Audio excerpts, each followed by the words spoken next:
Hi, Kris. Noticed that Connor Brown wasn't out there today. Just wondering if he's an option. Is he going to play today, or what was the situation with him? He'll be a game time decision. You comfortable with obviously Arvidsson going in there if he needs to be? Having missed a couple of games. Absolutely, he'll be ready, and he's looked good in practice. And I know the amount of games he's played and how well he's done. Not having him in the lineup with everyone available has been a difficult decision as it is. So if somebody's not available to play, I have no hesitation to have him in the lineup. Stay on the left side. We'll go to the fourth row. Nick. Hi, Kris. Special teams were so important in last year's series. You emphasized their importance yesterday. Obviously, there's been a lot of personnel changes on both sides. I just wondered if you could give us a little more, breakdown of that matchup as it is right now on both sides.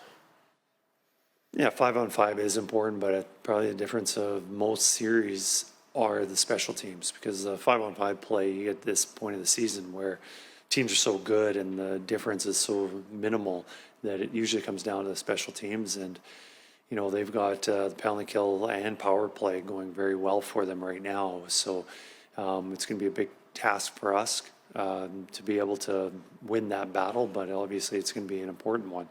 The changes that they've made, obviously adding Rantanen at the end of the season has improved their power play, which has always been a good power play.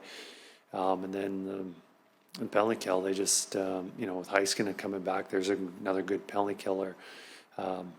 They've got, it's well coached, and it's at top of the league. Left side, second row, Ryan.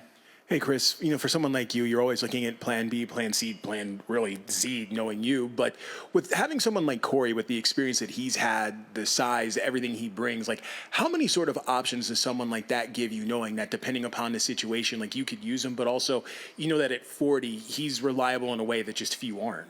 Well, he's reliable because he's smart. He can read the play, and obviously the speed isn't there like some other players, but he thinks it's so much better than others. And, one where, Corey's really good at is scoring goals. And, this year being in pretty much a fourth line role, being able to score 19 goals. And I'm not sure on the power play how many he had on the power play in the regular season. I think it's very low. So for him to do that in his role says a lot. And, throughout the playoffs, we've moved him around the lineup, whether he's playing with Leon O'Connor or just Leon or with Janmark. We've been able to move him around, and I think whatever position he's been in, whether it's the first, fourth line, whatever, he's been able to give us quality minutes. We'll go to the other end of that row, Ryan. Kris, when Rantanen went to Dallas, I think his first game might have been in Edmonton. You guys were quite physical on him that night. With a big, skilled player like that, is that part of the key, or what's the right way to try and play against him and his physicality part of it? I think physicality is important on anybody, but one thing you'd be careful about how physical you are, that a big, strong guy like him can spin off checks and can get good position on you. So yes, you want to be physical, but you also can't give up the inside positioning. I think with checking anybody, I think the most important thing is just checking them tightly, not giving them time and space.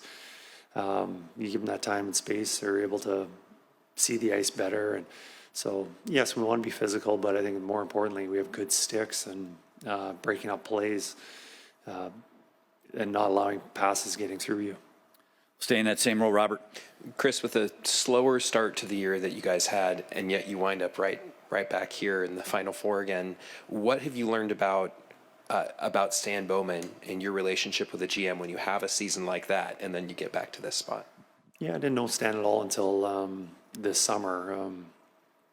Obviously, when he got hired and some conversations, and I've been very impressed with how he approaches the game, and I really rely on his feedback on how our team's playing. And we've had numerous conversations with the two of us during the season about what he sees, what I see. And obviously before the trade line, we probably had more conversations than usual, just getting my feedback on where I saw our team and where we could get stronger. But I think he watches every single game, and whether it's that night or the next day, we always usually have a conversation about well, so-and-so's been playing good, or you could probably get more out of him, or, just good conversations like that, because I think it's important for the coaching staff. We have our conversations, but we always see a lot of the same things. When we're on the bench, our perspective is very similar, and then you get somebody else's who's, watching up in the press box. They see the game a little bit differently, and they see more of the, we brought this player in for this role, and this is what he's typically done, and he's excelled with these kind of players. And then you can have those conversations, work that in, which is best for the team. So I've worked with a lot of general managers in the league, or general managers, whether it's in junior, American League, NHL. It's been, I really enjoy working with Stan. Anything else? We'll take one more. Derek, center left.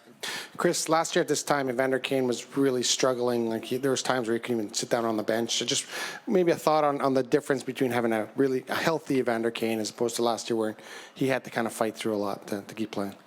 Well, most importantly, just with your health, just being able to move up and down the ice, and your agility and your speed, your explosiveness is very important no matter what position you're playing.